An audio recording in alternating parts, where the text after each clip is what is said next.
এই অবস্থায় আমরা সংক্ষিপ্ত আকারে বক্তব্য শুনবো ইয়াকুব আলী স্যারের কাছে, সহকারী শিক্ষক, পূর্ব দলাতলী সরকারি প্রাথমিক বিদ্যালয়। স্যার, আজকের পরীক্ষা এবং পরীক্ষার পরিবেশ সম্পর্কে এবং ভবিষ্যতে আমাদের করণীয় কি, এই সম্পর্কে যদি সংক্ষেপে কিছু বলতেন। আসসালামু আলাইকুম। আমি পূর্ব দলাতলী সরকারি প্রাথমিক বিদ্যালয়ের সহকারী শিক্ষক ইয়াকুব আলী। আজকে যে ৬ নং উপাধি দক্ষিণ ইউনিয়ন আন্তঃযোগাযোগ সংগঠনের মেধা যাচাই পরীক্ষা হচ্ছে, এতে বাচ্চারা অনেক খুশি। একটা নতুন করে একটা বৃত্তি পরীক্ষা দেওয়ার জন্য, এতে তাদের মেধায় যাচাই হবে। তারা ভবিষ্যতে আরও ভালো করে পড়ালেখা করে আরও চেষ্টা করবে যে আরও ভালো রেজাল্ট করতে।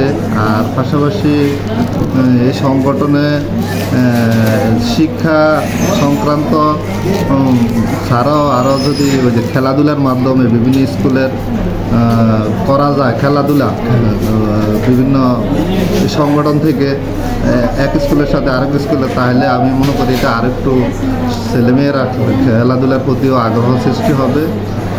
আর এছাড়া কার্যক্রম ভালোই লেগেছে আমার। আশা করি এই সংগঠনটির উজ্জ্বল কামনা করছি। ধন্যবাদ স্যার।